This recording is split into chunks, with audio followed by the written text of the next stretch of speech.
बिस्मिल्लाहिर्रहमानिर्रहीम, अस्सलाम वालेकुम। आज 16 मई है और इस वक्त मैं हरनाई लहसन की फ़ील्ड के अंदर खड़ा हुआ हूँ, जहाँ पे तकरीबन अक्टूबर के स्टार्ट के अंदर 9 अक्टूबर को यहाँ पे हरनाई काश किया गया था और आज इसकी हार्वेस्टिंग चल रही है। तो दिखाने वाली चीज़ ये है कि बहुत सारे लोगों का ये कहना होता है कि चाइना और हरनाई जो लहसन है ये पाकिस्तान के पंजाब के एरिया के अंदर तुरी नहीं बनाते। ज़रूरी था कि हम आप लोगों को दिखाएं कि तुरी इसकी बन रही है। अभी पहली चीज़ तो मैं इसका साइज़ आपको दिखाना चाहूँगा। ये मेरी हथेली है जैसी एक जवान बंदे की होती है और ये उसमें पूरा आ रहा है। तो जैसा जीवन गार्लिक है, मैं ये नहीं कहता कि ये उसके मुकाबले का है, वो इससे साइज़ के अंदर बहुत आगे होता है, लेकिन ये वो साइज़ है जिसको हमारी मार्केट बहुत ज़्यादा पसंद करती है।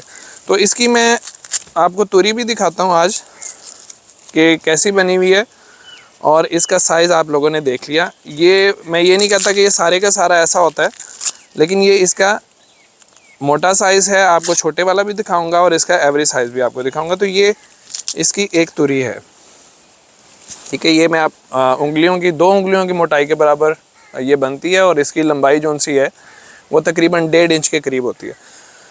तो पहली बात, जो लोगों को शक था कि हरनाई यहाँ पे तुरी नहीं बनाता, इस वक्त जो मेरे सामने हैं और जितने मैंने छील के देखे हैं सबकी तुरी थी। अगर कोई रह गया हो तो मुझे कुछ कह नहीं सकता। अब अगली चीज़ आ जाती है इसका साइज़ कितना होता है। तो जो ऑन एवरेज इसका 60 to 70% साइज़ यहाँ पे आया है वो ये है। ये तो आप समझे ना कि बहुत रेयर साइज़ था जो मैंने आपको दिखाया। ये इसका एक नॉर्मल साइज़ है जो सारे का आया, और जो सबसे छोटा साइज़ है और दरमियाना साइज़ है वो ये इसका सबसे छोटा साइज़ इस वक्त आया, जो कि हमारे देसी लहसन के बराबर है। और ये इसका दरमियाना साइज़ आप बोल सकते हैं। ये भी मेरे हाथ के ऊपर आप, ताकि आपको अंदाज़ा हो जाए। तो अब इसकी प्रोडक्शन जो हमारे ख़्याल में गिरे से गिरी प्रोडक्शन भी हम लेते हैं और इसकी 100 मन प्रोडक्शन आ जाती है। तो इस वक्त मार्केट के अंदर प्राइस 300 रुपये किलो बिक रही है। आपका एक मन 12,000 रुपये पर भी चला जाता है। अब अगर 100 मन भी आपकी पैदावार आए, जो ना करते भी आ जाती है, तो ये 12 लाख रुपये पर एकड़ बनता है। बहुत अच्छी क्रॉप इसको कहा जा सकता है, क्योंकि इसके ऊपर एफर्ट बहुत ज़्यादा नहीं है। आपको रोज़ाना की तुड़ाइयाँ नहीं करनी है, और अगर आपने मल्चिंग कर ली है तो बहुत ज़्यादा गोडियाँ करने की भी आपको बिल्कुल भी ज़रूरत नहीं पड़ती।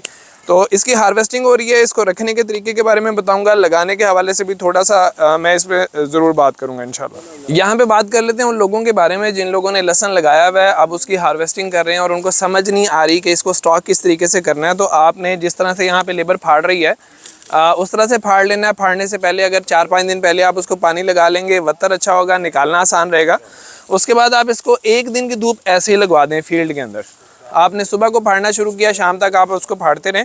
फिर वहाँ पे ढेरियाँ लगा दी जैसी फील्ड के अंदर लगी हुई हैं। उसके बाद शाम को आपने ये सारी ढेरियाँ उठवा के छाँव के अंदर कम अज़ कम 2 दिन तक आपने इसी तरह ढेरियाँ लगा के आपने इसको खुश्क करना है। अब ये आपको राइट साइड के ऊपर अगर मैं दिखाऊं तो यहाँ पे पॉपुलर के दरख्त हैं जिनके दरमियान धूप भी है, छाँव भी है। यहाँ पे दरियाँ बिछा के उनके ऊपर इसको खुश्क किया जाएगा। एक और चीज़ जिसमें चाइना का लहसन जो चाइना से आता है वो हमारे से बहुत आगे होता है। उसकी खूबसूरती बहुत होती है, उसकी सफाई बहुत होती है। हमारा फार्मर उसको इग्नोर कर देता है। अब जैसे इसको मट्टी लगी हुई है तो यहाँ पे आप जब ये खुश्क हो जाएगा इसको थोड़ा सा रगड़ेंगे तो मट्टी उतर जाएगी, लेकिन अगर नहीं उतरती तो आप इसको ट्यूबवेल में या किसी भी खाले वगैरह के ऊपर धो के उसको उसी वक्त खुश्क करना है, ज़रूरी है। वरना अगर आप इसको गीले को ही उठा के इकट्ठा एक जगह पे रख देंगे तो इसके ऊपर फंगल अटैक आएगा। खुश्क करने के बाद ये बिल्कुल साफ़ सुथरा निकलेगा। उसके बाद आप ये जड़ काटेंगे, ऊपर वाली ये भूंकें काटेंगे, इसको गट्टुओं के अंदर पैक करेंगे और मंडी के अंदर ले जाएंगे। बहुत अच्छा सेल होगा। अब आपने उठाया गंदा ये सारा काला उठाया, उसको आपने जड़ भी ठीक तरीके से नहीं काटी, ऊपर से भूंग भी सही तरीके से नहीं काटी और मंडी में ले गए, तो आपको फिर अच्छा रेट एक्सपेक्ट नहीं करना चाहिए। तो मेहनत करनी होगी, आपको इसको साफ़ करना होगा, जो साफ़ नहीं हो रहा उसको धोना होगा, साफ़ सुथरा करके मंडी लेके जाएं।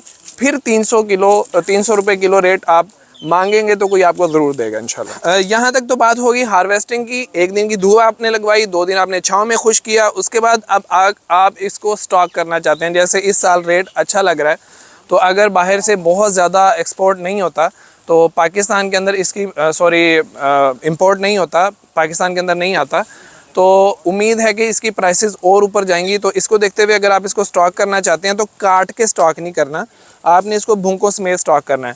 इसी तरह जैसे आपको ये एक लाइन के अंदर ढेरियाँ लगी हुई नज़र आ रही हैं जिसके अंदर भूकें एक साइड पर हैं, लहसन दूसरी साइड पे है। इस तरह से आप 4 फुट की हाइट बना के आपका कोई भी गोदाम जिसके अंदर हवा का अच्छा गुज़र हो, इसको ठंडा रखने की ज़रूरत नहीं होती, जहाँ पे हवा का अच्छा गुज़र हो, पानी अंदर ना आता हो और हवा ब्लॉक भी ना होती हो, वहाँ पे आप 4 फुट ऊंची लेयर बना के ऐसे सीधी लाइनें लगा सकते हैं। फिर साथ आप 1 से 1.5 फुट जगह छोड़ेंगे और इसी तरह की एक दूसरी लाइन लगा देंगे, तो इसको आप स्टॉक कर सकते हैं।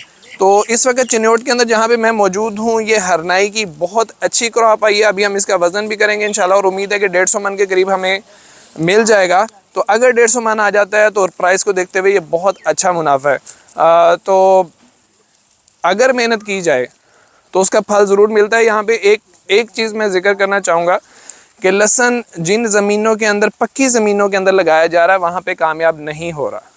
उसकी एक बड़ी वजह, वहाँ पे नमी बहुत ज़्यादा होती है, ज़्यादा देर तक नमी रहती है, जिसकी वजह से इसकी रूट्स का गलने का अमल शुरू हो जाता है। ये बैक्टीरियल विल्ट की वजह से आता है। तो इसकी स्प्रेज वगैरह अगर टाइम टू टाइम करेंगे तो हो जाता है, वरना बीमारी जो उनसे अपना काम कर जाती है। उसके अलावा जो वो चीज़ जिसकी वजह से बहुत सारे लोग ये लहसुन लगा के नाकाम हुए हैं, वो मल्चिंग ना करना है।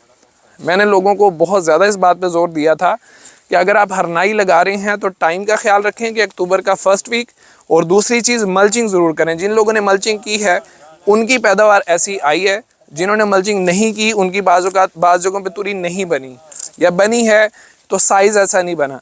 तो मल्चिंग के ऊपर फोकस ज़रूर करें, इंशाल्लाह आपकी क्रॉप बहुत बेहतर आएगी। मज़हर अली को इजाज़त दीजिए, अल्लाह हाफ़िज़।